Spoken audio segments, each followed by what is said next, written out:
Hello everyone, I am Ankit Kumar Singh. मेरी अभी posting Arunachal Pradesh में है। मैं एक डिविजनल अकाउंटेंट हूँ। मैं सीजीएल 2022 के थ्रू सिलेक्शन हुआ था मेरा।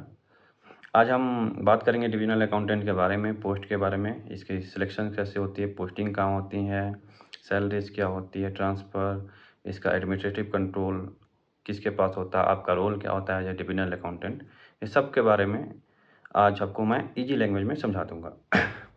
सबसे पहले बात करते हैं डिविजनल अकाउंटेंट क्या होता है। डिविजनल अकाउंटेंट एक सेंट्रल गवर्नमेंट की एक पोस्ट है, एक ऑफिशियल लेवल की पोस्ट है जो एसएससी सीजीएल के थ्रू रिक्रूटमेंट होती है जिसकी। इसमें आपकी पोस्टिंग स्टेट गवर्नमेंट में होती है। आपका सिलेक्शन सेंट्रल गवर्नमेंट में होता है। आपका एडमिनिस्ट्रेटिव कंट्रोल जो होता है सेंट्रल गवर्नमेंट के पास होता है, लेकिन आपकी पोस्टिंग किसी स्टेट के वर्क्स डिवीज़न में होती है या वर्क्स डिपार्टमेंट में होती है।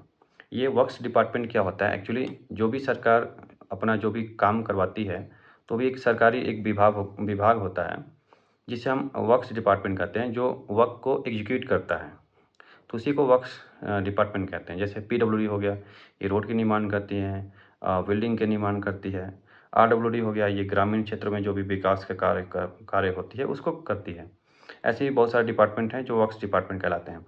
तो वर्क्स डिपार्टमेंट में एक पोस्ट होती है डिविजनल अकाउंटेंट की। इसमें आप एज ए डिविजनल अकाउंटेंट आप पोस्टेड होते हैं। आपकी सैलरीज, आपकी पोस्टिंग आपके स्टेट गवर्नमेंट में होती है। आपको सैलरी भी स्टेट गवर्नमेंट ही देती है। लेकिन जो एडमिनिस्ट्रेटिव कंट्रोल होता है वो उस वहाँ का रीजनल जो एजी ऑफिस होता है, जो अकाउंटेंट जनरल का ऑफिस होता है, उसके कंट्रोल में होता है। एजी ही चाहेगा तो आपकी ट्रांसफ़र होगी। आपकी पोस्टिंग कहाँ करनी है ये एजी ही डिपेंड करेगा, किस डिवीज़न में पोस्टिंग करनी है ये कम्प्लीटली और सोलेली एजी पे ही डिपेंड करता है। तो आप एक डिवीज़न में एज ए डिविजनल अकाउंटेंट, एक डिविजनल ऑफिसर जो एग्जीक्यूटिव इंजीनियर होता है उसी को डिविजनल ऑफिसर कहते हैं। उसके डिवीज़न में आप कार्य करते हैं और एज ए फाइनेंशियल एडवाइज़र आप वहाँ वर्क करते हैं। सबसे पहले आपका जो मेन डिपार्टमेंट हो गया Indian audit and account department हो गया, जिसका हेड होता है CAG, controller and auditor general of India.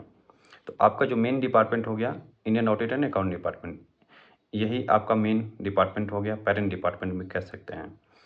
आपका जो पोस्टिंग हो गया स्टेट गवर्नमेंट में हो गया, आपको पता चल गया। आपका ट्रांसफ़र जो होता है उसी स्टेट में अलग अलग डिवीज़न में होता है। एक 3 साल बाद या उससे पहले भी होता है, कुछ स्पेशल क्राइटेरिया पे होता है।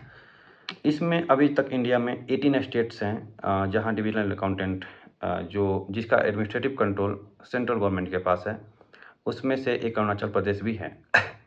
ये सबसे लो वर्क होता है। इसमें आपका उतना वर्कलोड नहीं होता है।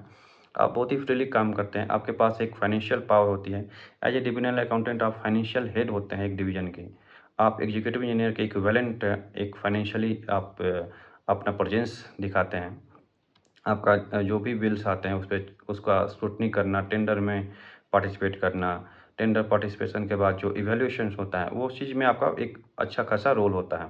तो डिविजनल अकाउंटेंट एक सेंट्रल गवर्नमेंट से जो सीजीएल के थ्रू मुझे लगता है कि वन एंड ओनली पोस्ट है जिसके पास इतनी पावर है, इतनी पावरफुल पोस्ट है और एक इंडिपेंडेंट पोस्ट है। क्योंकि आपका कंट्रोल जो है एडमिनिस्ट्रेटिव कंट्रोल है, जो भी कंट्रोल है वो सेंट्रल गवर्नमेंट के पास है, लेकिन आपकी पोस्टिंग स्टेट गवर्नमेंट में है।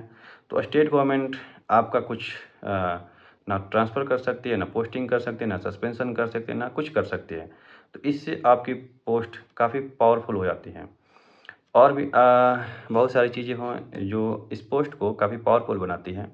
अभी मैं अरुणाचल प्रदेश में हूँ। मेरी पोस्टिंग का टेन्योर लगभग ऑलमोस्ट 2.5 ईयर्स हो चुका है और ये काफ़ी अच्छा खासा एक्सपीरियंस है, काफ़ी कुछ सीखने को मिलता है। अभी मैं प्रॉपर चार्ज में अभी हूँ अरुणाचल प्रदेश में आफ्टर प्रोबेशंस। तो एक चीज़ और मैं आपको बता दूं कि आप जैसे एक डिपार्टमेंटल एग्ज़ाम होता है डीएजीई का, डिविजनल अकाउंटेंट ग्रेड एग्जामिनेशन होता है। ये आपको क्वालिफ़ाई करना बहुत ज़रूरी है। इसके क्वालिफ़ाई करने के बाद ही आपको कन्फर्मेशन मिलता है। तो अनटिल आप क्वालिफ़ाई नहीं करते हैं तो आप एक प्रोबेशनर के तौर पे ही काम करते हैं। हालाँकि आपको 3 चांसेस मिलते हैं और 3 मर्सी चांसेस होते हैं जो अकाउंटेंट जनरल के मर्सी पे डिपेंड करता है। तो ऐसा आज तक हुआ नहीं है हालाँकि कि किसी ने इसमें फ़ेल हुआ हो। तो इसके अलावा अभी आपको कुछ डिविजनल अकाउंटेंट के बारे में और कुछ जानना है या आपके कुछ डाउट्स हैं, तो do let me know in the comment sections. मैं उसका रिप्लाई करूँगा। जो भी डाउट्स होंगे मैं कोशिश करूँगा कि आपका डाउट क्लियर हो। और कुछ भी अगर पूछना चाहते हैं तो आप मुझे इंस्टाग्राम पे फॉलो कर सकते हैं। इंस्टाग्राम का लिंक यूट्यूब चैनल पे मेरा दिया गया है, तो आप इंस्टाग्राम पर फॉलो करके मेरे डीएम में भी पर्सनली पूछ सकते हैं, या कमेंट सेक्शन का जो यूट्यूब का कमेंट सेक्शन है उसमें अपना क्वेश्चन को रख सकते हैं। मैं उसका रिप्लाई ज़रूर कर सकता हूँ। तो तब तक bye bye, take care. I hope काफ़ी कुछ आपको जानने को मिला होगा डिविजनल अकाउंटेंट के बारे में।